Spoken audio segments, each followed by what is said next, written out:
Good morning student. देखिए, कल हमने जो टॉपिक पढ़ा था लास्ट में, उसके बारे में एक बार बात कर लेते हैं। कल हमारा लास्ट टॉपिक था रेसिस्टेंस के बारे में हमने डिस्कस किया था। किसी भी वायर का जो रेसिस्टेंस है वो किन किन फैक्टर्स पे डिपेंड करता है, इसके बारे में हमने डिस्कस किया था। और हमने रेसिस्टेंस की यूनिट और डायमेंशंस के बारे में भी हम डिस्कस कर चुके थे।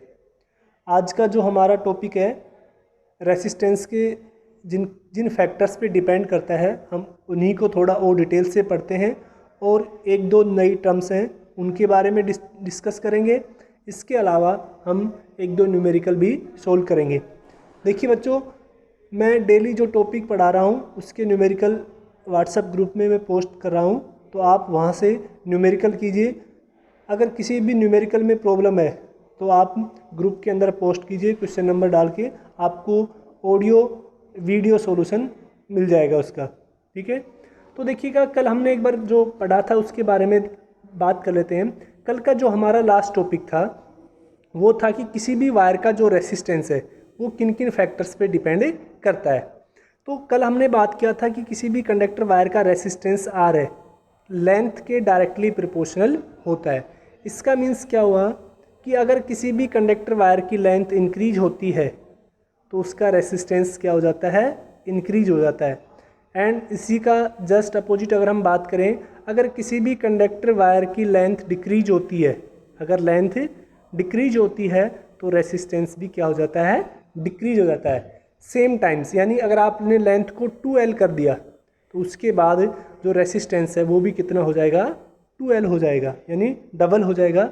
सिमिलरली अगर आपने लेंथ को हाफ कर दिया तो रेसिस्टेंस भी क्या हो जाएगा, हाफ हो जाएगा।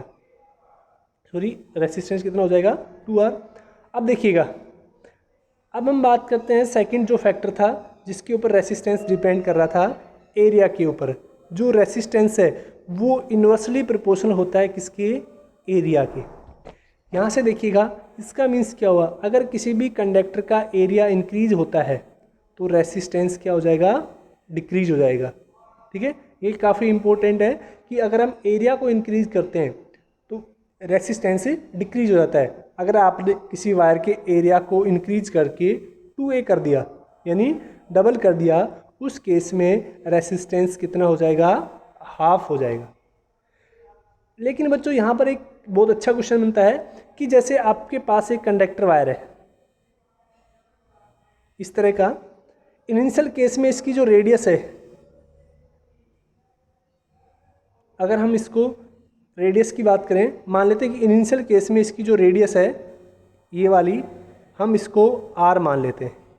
ठीक है, सेकंड केस में हम क्या करते हैं कि इसी वायर को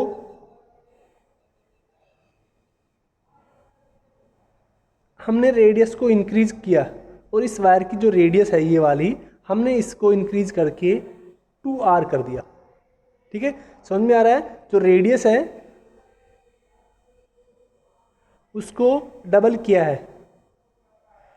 अब देखिए, आपसे पूछा जाता है कि रेसिस्टेंस पर क्या इफेक्ट पड़ेगा।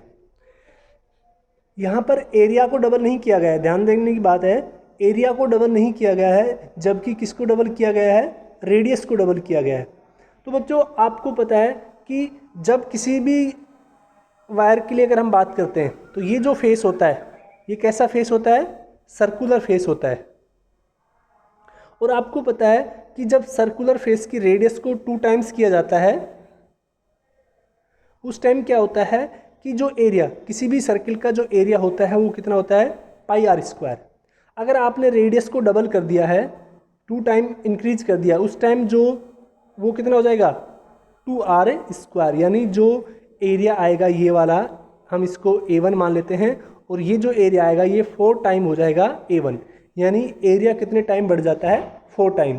तो इसमें थोड़ा ध्यान रखना, आपको न्यूमेरिकल में कंफ्यूज होगा कई बार कि एरिया को डबल कर रहे हैं या रेडियस को डबल कर रहे हैं।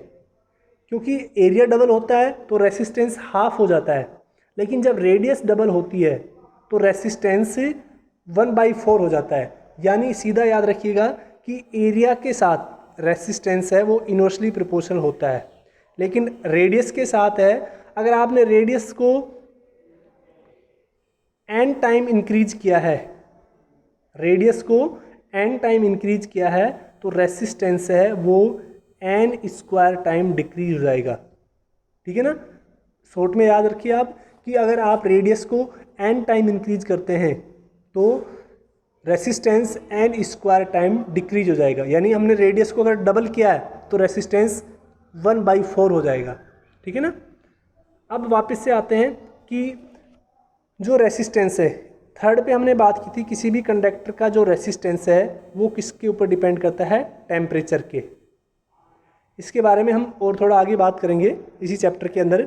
और लास्ट हमने बात की थी कि किसी भी कंडक्टर वायर का जो रेसिस्टेंस है आर वो किसके प्रोपोर्शनल होता है, यानी किस पर डिपेंड करता है। अगर हम बात करें तो नेचर पर, यानी नेचर किसका, उस कंडक्टर वायर का, यानी जो कंडक्टर वायर है वो किस मेटल का बना हुआ है उस पर भी डिपेंड करता है। जैसे अगर हम कुछ मेटल की बात करें, जैसे कॉपर हो गया, ठीक है ना, सिल्वर हो गया, ठीक है ना, गोल्ड हो गया, ये जो मेटल्स हैं, ठीक है ना, ये गुड कंडक्टर होती हैं। ये क्या होती हैं, गुड कंडक्टर। गुड कंडक्टर का मीन्स क्या हुआ कि इन मेटल्स का जो रेसिस्टेंस है, इन मेटल्स का जो रेसिस्टेंस है आर, वो क्या होता है, कम होता है। जब रेसिस्टेंस कम होगा तो इन मेटल से फ्लो होने वाले करंट की वैल्यू ज़्यादा होती है। ठीक है, तो गुड कंडक्टर वो होते हैं जिनका रेसिस्टेंस क्या होता है, कम होता है। अब जैसे कुछ मेटल है, सॉरी कुछ एलॉयज हैं, ठीक है, जैसे कि अगर हम एलॉय की बात करें, एलॉयज की बात करें उस केस में क्या होता है, एलॉयज का रेसिस्टेंस ज़्यादा होता है। आपने देखा होगा कि जो हीटर वगैरह की स्प्रिंग होती हैं, ठीक है ना, वो ज़्यादा हीट एनर्जी उत्पन्न करती हैं क्योंकि रेसिस्टेंस ज़्यादा होता है तो वायर के अंदर हीट एनर्जी भी ज़्यादा होती है। जो जूल का हीटिंग इफेक्ट है उसके बारे में हम जब पढ़ेंगे उसमें और क्लियर हो जाएगा। तो वापस से हम टॉपिक पे आते हैं। तो देखिएगा इन फैक्टर्स पे जो हम डिस्कस कर चुके हैं कि किसी भी वायर का जो रेसिस्टेंस है इन एरिया पे डिपेंड करता है। ठीक है ना। अब एक नई टर्म्स आती है जिसको हम पढ़ रहे हैं रेसिस्टिविटी। ठीक है ना। वापस से आते हैं कि रेसिस्टिविटी क्या होती है। देखिएगा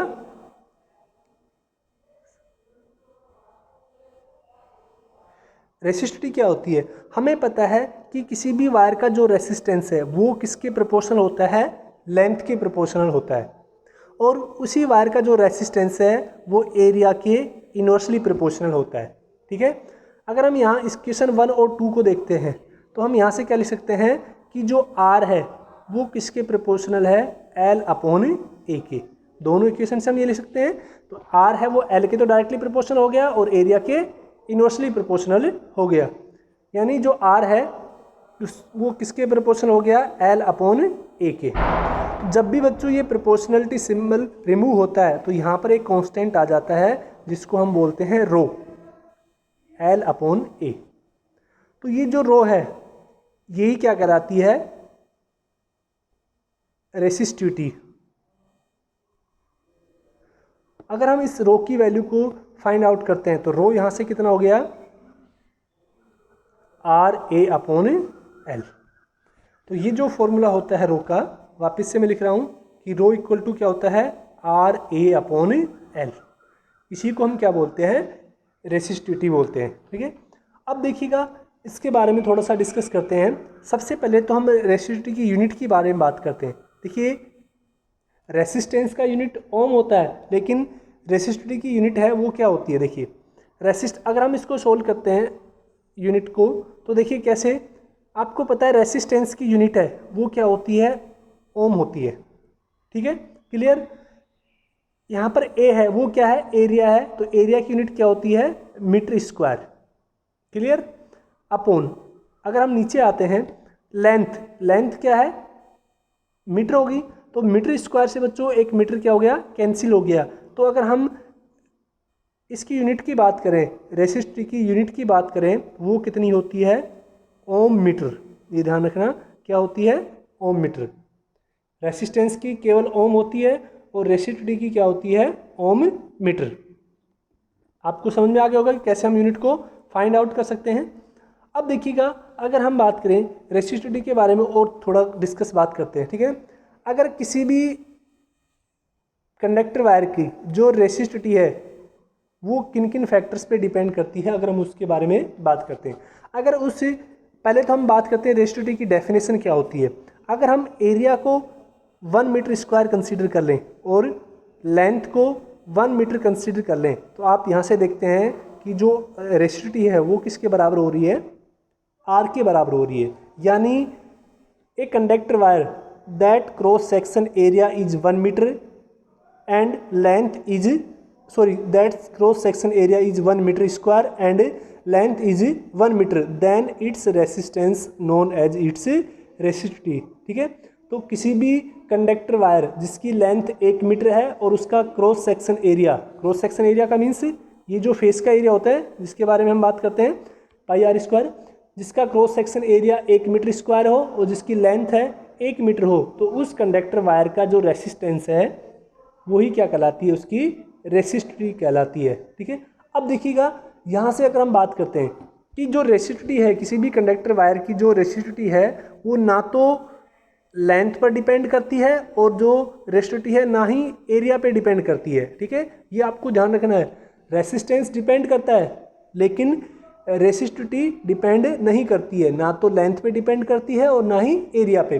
तो किस पर डिपेंड करती है ये बच्चों, प्रत्येक जो कंडक्टर होता है यानी कंडक्टर की नेचर पर डिपेंड करती है। किस पे डिपेंड करती है, नेचर पर। टेम्परेचर पे भी डिपेंड करती है लेकिन जो मेनली है वो किस पर डिपेंड करती है, नेचर पर। यानी प्रत्येक मेटल यानी प्रत्येक कंडक्टर की रेसिस्टिविटी क्या होती है, फिक्स होती है। कॉपर के लिए उसकी वैल्यू अलग होती है, गोल्ड के लिए अलग होगी, सिल्वर के लिए अलग होगी, एल्युमिनियम के लिए अलग होगी, ठीक है ना, फेरस के लिए अलग होगी। तो जो रेसिस्टिविटी है वो प्रत्येक मेटल टू मेटल वेरी करती है, अदरवाइज वो लेंथ पर भी डिपेंड नहीं करती और एरिया पर भी डिपेंड नहीं करती। ये आपको ध्यान रखना है। वापस आते हैं हम देखिएगा हमारे टॉपिक पर। तो यहाँ से अगर हम बात करें, हमने इसको समझा दिया है कि यहाँ से जो रेसिस्टेंस है एक किस पे डिपेंड कर रहा है, लेंथ पे डिपेंड कर रहा है। उसके अलावा जो रेसिस्टेंस है वो एरिया पर डिपेंड करता है। एक के साथ प्रोपोर्शनली होता है, एक के साथ इन्वर्सली होता है। यहाँ से अगर हम इनको इक्वेशन 1 और 2 नाम दे दिया, जब हम इक्वेशन 1 और 2 को सोल्व करते हैं तो हमारे पास ये एक्सप्रेशन आ गया, ठीक है ना, और इसी को हम क्या बोलते हैं, रेसिस्टिविटी। ठीक है, इसके बारे में हम बात कर चुके हैं, इसकी डेफिनेशन के बारे में भी हम बात कर चुके हैं। ठीक है, अब देखिएगा कि कब रेसिस्टेंस और रेसिस्टिविटी क्या होती है, सेम होती है, इसके बारे में भी हम बात कर चुके हैं। यूनिट के बारे में भी हम बात कर चुके हैं। ठीक है, यहाँ तक। और कंडक्टेंस, अब देखिएगा नया टॉपिक आता है आपके पास, कंडक्टेंस। जो रेसिस्टेंस है आर, रेसिस्टेंस एक्चुअल में क्या होता है, किसी भी कंडक्टर वायर के अंदर करंट को अपोज करता है। लेकिन जो कंडक्टेंस है, अब ये रेसिस्टेंस और कंडक्टेंस एक दूसरे के जस्ट अपोजिट है। यानी किसी वायर का रेसिस्टेंस ज़्यादा होगा तो उसका कंडक्टेंस कम होगा। ठीक है, यानी जो रेसिस्टेंस है वो इन्वर्सली प्रोपोर्शनल होता है किसके, कंडक्टेंस के, और हम कंडक्टेंस को जी से डिनोट करते हैं। तो अगर आपसे बोला जाता है कि दो मेटल हैं, एक ए है और दूसरी बी है, आपसे बोला जाता है कि ए का जो कंडक्टेंस है वो बी से ज़्यादा है। ठीक है, अब तो बताइए किस कंडक्टर के अंदर ज़्यादा करंट फ्लो होगा, तो जिसका कंडक्टेंस ज़्यादा है उसके अंदर करंट ज़्यादा फ्लो होगा, जिसका कंडक्टेंस कम है उसके अंदर करंट कम फ्लो होगा। दूसरा, जिसका कंडक्टेंस ज़्यादा है उसकी रेसिस्टेंस कम होगी और जिसका कंडक्टेंस कम है उसका रेसिस्टेंस ज़्यादा होगा। यहाँ तक क्लियर। अब देखिएगा अगर हम बात करते हैं कि जो रेसिस्टेंस है वो कंडक्टेंस के इनवर्सली प्रोपोर्शनल होता है, तो यहाँ से हम क्या लिख सकते हैं, जी है वो किसके इनवर्सली प्रोपोर्शनल है, आर के। अब अगर हम जी की बात करें, जी की यूनिट के बारे में बात करें, तो आपको पता है बच्चों कि यूनिट ऑफ जी, आर की यूनिट क्या होती है, ओम होती है। ठीक है ना, OHM, ये क्या होती है, ओम होती है। तो कंडक्टेंस की यूनिट हम क्या बोलते हैं, 1/ओम, यानी इसी को हम क्या बोल सकते हैं, ओम इनवर्स बोल सकते हैं। ठीक है, और बच्चों इसी का नाम क्या है, अगर हम बात करें एक वर्ड यूज करते हैं हम, MHO, मोह बोलते हैं इसको, हिंदी में मैं लिख रहा हूँ मैं आपके यहाँ मोह। यानी देखिएगा कंडक्टेंस है वो रेसिस्टेंस का अपोजिट है। ठीक है, तो रेसिस्टेंस की यूनिट ओम होती है तो कंडक्टेंस की क्या हो जाएगी, अपोजिट, यानी रेसिप्रोकल हो जाएगी। 1 अपॉन ओम, यानी इसको हम क्या बोलते हैं, ओम इनवर्स।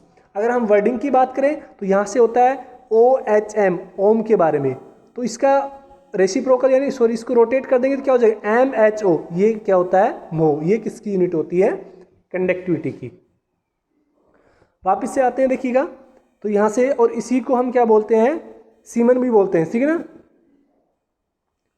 अब नेक्स्ट हम बात करते हैं कंडक्टिविटी, कंडक्टेंस और कंडक्टिविटी। देखिएगा ये दोनों अलग अलग चीज़ें हैं, जैसे कि रेसिस्टेंस और रेसिस्टिविटी दोनों अलग अलग हैं। रेसिस्टेंस की यूनिट भी अलग होती है, रेसिस्टेंस का जो फैक्टर्स हैं वो भी अलग होते हैं। उसी तरह से जो कंडक्टेंस है और जो रेसिस्टिविटी है उसकी यूनिट अलग होती है और वो किन किन फैक्टर पे डिपेंड करता है वो भी अलग होते हैं। इसी तरह से जो कंडक्टेंस है G और जो कंडक्टिविटी है, ठीक है ना, रो, वो दोनों भी क्या है, अलग अलग क्वांटिटी हैं। जैसे रिलेशन कंडक्टेंस और रेसिस्टेंस का है, वही रिलेशन किसका होता है, रेसिस्टिविटी और कंडक्टिविटी के बारे में होता है।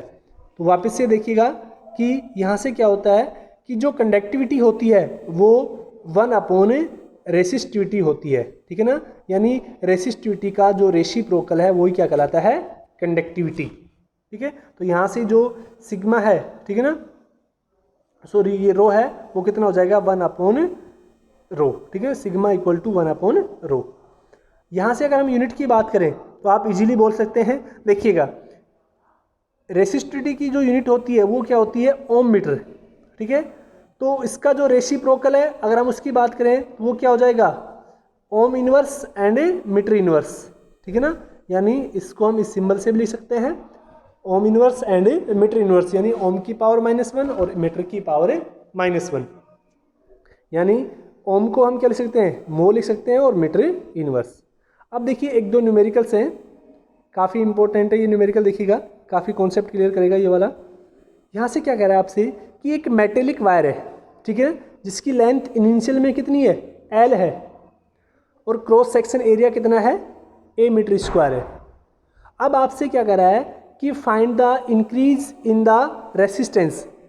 ध्यान देना, आपसे फाइनल रेसिस्टेंस नहीं पूछा है, केवल ये पूछा है कि कितना इंक्रीज हुआ है, ठीक है ना, फाइनल नहीं हुआ है, क्या पूछा है, इंक्रीज कितना हुआ है in the resistance of a wire, जब उसको हम स्ट्रेच कर रहे हैं। देखो बच्चों, जब हम बात करते हैं एक वायर को हम लेंथ को डबल कर रहे हैं, अब लेंथ दो तरह से डबल हो सकती है किसी भी वायर की। एक तो आप सेम, जैसे कि मैं वापस से आता हूँ इस पर एक बार, ये आपके पास एक वायर है, इसके आपको लेंथ को डबल करना है। तो बच्चों आप लेंथ को इसको डबल कैसे कर सकते हैं कि इसमें दो तरह से हो सकती है इसकी लेंथ डबल। या तो आप सेम लेंथ की एक दूसरा वायर अगर इसी के पास रख देते हैं, ऐसे जोड़ दिया आपने, दूसरा वायर सेम लेंथ का हो गया और सेम डायमीटर हो गया इन दोनों का, तो क्या हो गया, लेंथ 2L हो गई। अब लेकिन इसमें क्या कर रहा है इस क्वेश्चन में कि ये जो वायर है इसको डबल किया है, लेकिन कैसे, स्ट्रेच करके, यानी हमने इस वायर को खींचा है, ऐसे स्ट्रेच किया है। तो आपको पता है कि स्ट्रेच करने से क्या होगा, रेडियस तो डिक्रीज हो जाएगी लेकिन लेंथ क्या हो जाएगी, इंक्रीज हो जाएगी। तो देखिए किसी भी कंडक्टर वायर की लेंथ को हम दो तरह से चेंज कर सकते हैं। एक तो आपसे बोला जाता है सिंपल डबल किया जाता है, तो आप सीधा 2L मान लेंगे, 4L मान लेंगे, 4 टाइम किया जाता है तो रेडियस पर कोई इफेक्ट नहीं पड़ेगा। अगर वो बोल देता है कि स्ट्रेच करके किया गया है, तो आपको पता है स्ट्रेच करने से यहाँ पर तो हमने क्या किया, एक अलग से कंडक्टर वायर ऐड किया है इसके साथ, तो इसके वॉल्यूम में भी चेंज हुआ है। स्ट्रेच करने से इसके वॉल्यूम में कोई इफेक्ट नहीं पड़ा है। इनिशियल की वॉल्यूम और फाइनल की वॉल्यूम क्या रहेगी, सेम, लेकिन अगर हम डबल दूसरा जोड़ेंगे तो वॉल्यूम पे क्या पड़ता है, इफेक्ट पड़ता है।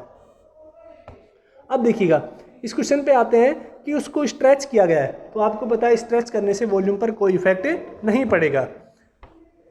तो सिंपल सा याद है, आप याद रखिए, बिल्कुल क्लियर शॉर्ट में बता रहा हूँ। अगर किसी भी वायर को जब हम स्ट्रेच करके डबल करते हैं तो रेसिस्टेंस से बच्चों लेंथ जितने टाइम आप इंक्रीज करते हैं उतने टाइम क्या हो जाता है, इंक्रीज हो जाता है, ठीक है ना। स्ट्रेच कर रहे हैं, इंक्रीज क्यों होता है कि स्ट्रेच कर रहे हैं, तो देखो एरिया रेडियस डिक्रीज हो रही है और लेंथ भी इंक्रीज हो रही है, दोनों केस में क्या होगा, रेसिस्टेंस इंक्रीज होगा। तो सीधा याद रखिएगा, सिंपल अगर हम लेंथ को डबल करते हैं तो एरिया भी क्या हो जाता है, डबल, लेकिन जब हम स्ट्रेच करके करते हैं उस टाइम एन स्क्वायर टाइम क्या होता है, रेसिस्टेंस बढ़ जाता है।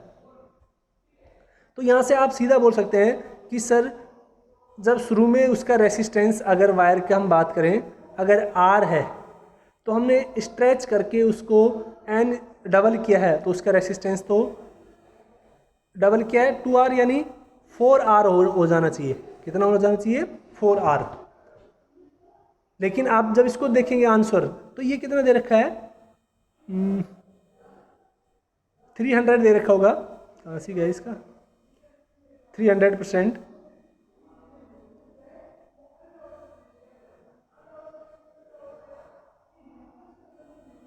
ये देखिएगा इसका आंसर है कितना है, 300%। अब इसका मीन्स क्या हुआ, मैंने पहले ही बताया था आपको कि क्वेश्चन में ही देखना है आपको कि पूछा गया है क्या है, फाइनल रेसिस्टेंस पूछा गया है या कितने परसेंट रेजिस्टेंस इंक्रीज हुआ है। फाइनल में और इंक्रीज होने में फ़र्क है। जैसे आपके पास 100 रुपये हैं, आपके पास 100 रुपये है और आपसे किसी ने 200 रुपये और दे दिए, आपको 200 रुपये और दे दिए या 300 रुपये दे दिए आपके, तो फाइनल कितने हो गए आपके पास, 400 रुपये हो गए। देखिए शुरू में आपके पास 100 रुपये थे, आपको किसी ने 300 रुपये दिए, तो आपसे पूछ जाता है आपके पास कितने रुपए हो गए, तो आप क्या बोलेंगे 400। लेकिन अगर मैं पूछता हूँ कि आपके पास शुरू में 100 रुपये थे, किसी ने आपको 300 रुपये दिए हैं, तो कितने प्रतिशत इंक्रीज हुआ है आपके पास। तो जब इंक्रीज निकालते हैं तो कैसे निकालते हैं, final value minus initial value upon final value into 100। तो सेम कॉन्सेप्ट यहाँ पे लगेगा। यहाँ पर फाइनल नहीं पूछा है, यहाँ से आपसे पूछा है कि कितने परसेंट इंक्रीज हुआ है। क्वेश्चन में देखिएगा वापस से कि लेंथ को डबल किया जाता है, फाइंड द परसेंटेज इंक्रीज, ना कि फाइनल। तो देखिएगा परसेंटेज इंक्रीज मान लें डेल्टा आर से, तो R final minus initial upon initial into 100। तो यहाँ पे इसको समझा रखा है कि जब शुरू में लेंथ मान लेते हैं एल है और एरिया कितना ए है, स्ट्रेच करके लेंथ कितनी हो जाती है, मान लेते हैं 2L हो जाती है, डबल किया गया है, ठीक है ना, और वॉल्यूम सॉरी जो एरिया है वो मान लेते हैं कितना हो गया A डैश। तो आपको पता है दोनों केस में वॉल्यूम क्या रहेगा, सेम रहेगा, तो हम वॉल्यूम को सोल्व कर लेंगे। यहाँ से एरिया की वैल्यू कितनी निकल जाएगी, A/2 हो जाएगी। अब लेंथ डबल होगी तो रेसिस्टेंस डबल, एरिया हाफ हो गया तो वापस से रेसिस्टेंस डबल, यानी 4 टाइम इंक्रीज हो गया, 4 टाइम इंक्रीज हो गया। तो देखिएगा यहाँ से रेसिस्टेंस इनिशियल केस में हमने कैलकुलेट कर लिया और फाइनल केस में हमने कैलकुलेट कर लिया। आपका कितना आ गया, 4 आ गया। देखो मैंने बताया था कि फाइनल कितना हो गया 4R, लेकिन हमें तो क्या पूछा है, परसेंटेज में चेंज। तो परसेंटेज में चेंज हम कैसे निकालते हैं, परसेंटेज निकालते हैं R dash minus R upon R into 100। तो जब हम इसको सोल्व करेंगे बच्चों तो वो कितना आ जाएगा आपके पास 300%, ठीक है ना। तो इस तरह से ये 2-3 न्यूमेरिकल हैं, काफ़ी अच्छे हैं, इनको एक बार कोशिश करने की सोल्व करने की कोशिश करना। नहीं आता है तो हम बताएंगे वापस से, ठीक है। अब देखिएगा थोड़ा सा डीप में चलते हैं इस चैप्टर के। यहाँ तक का जो पार्ट था आप 10th क्लास तक पढ़ चुके थे। अब जो आपके लिए है वो कुछ नया होगा, कुछ नई टर्म्स होंगी और ओम के नियम के बारे में हम और डीप से पढ़ेंगे कि ओम का नियम कब फेल हो जाता है, यानी ओम के नियम की क्या क्या लिमिटेशन होती हैं।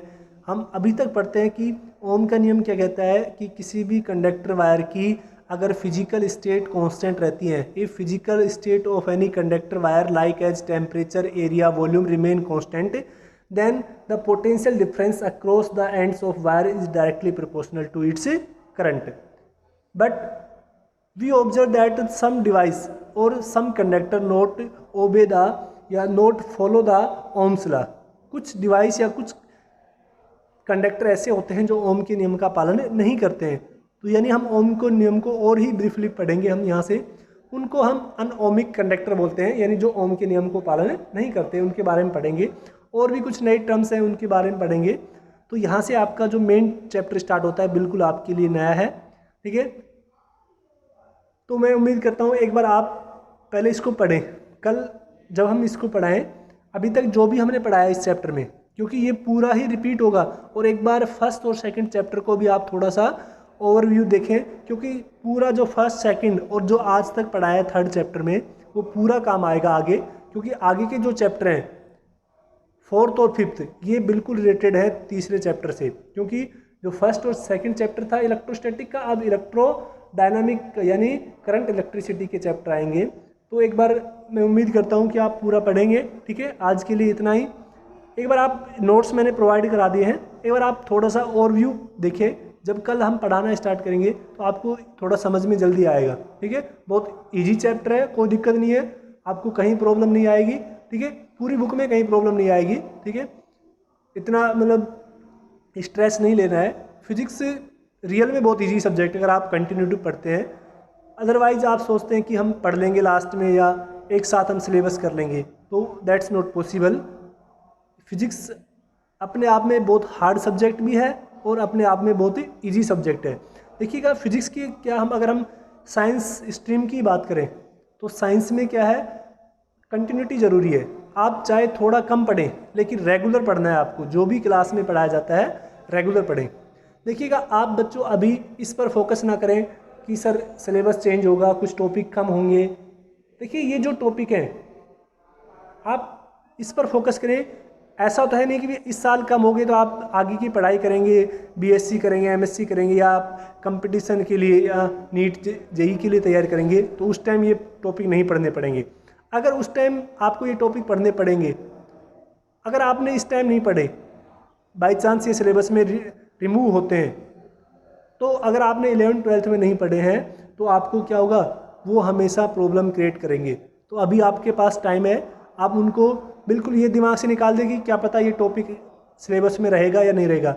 आपके लिए तो एडवांटेज है, सिलेबस हर साल चेंज होता है, 10-12 टॉपिक हमेशा रिवाइज होते हैं। ठीक है, तो टीचर भी उनको ये नहीं कि जो सिलेबस में से मतलब रिमूव हो गया टीचर उनको फोकस नहीं करते या उनके ऊपर ध्यान नहीं देते। हाँ, वो बात अलग है कि सिलेबस के बेसिस पे टीचर उनको क्लास में डिस्कस नहीं करते, लेकिन टीचर उनके साथ कनेक्ट होते हैं उन टॉपिक्स के साथ, क्योंकि क्या पता नेक्स्ट ईयर वापस से फिर वही कनेक्ट हो जाए।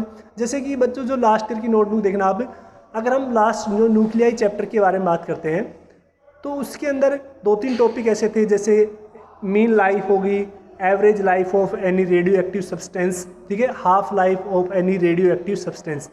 ये जो टॉपिक थे ये आपके सिलेबस में नहीं थे, फिर भी हमने उनको पढ़ाया। इसके अलावा जो सेकंड चैप्टर था जिसके अंदर वान डी ग्राफ जनरेटर था, वो आपके लास्ट ईयर भी सिलेबस में नहीं था, और ये मीन लाइफ, हाफ लाइफ या रेडियो एक्टिविटी के वो भी सिलेबस में नहीं थे, तो उनको भी हमने डिस्कस किया था। तो अगर टाइम मिलता है तो हम सारे टॉपिक पढ़ेंगे, चाहे वो सिलेबस में है या नहीं है। तो थैंक यू आज के लिए।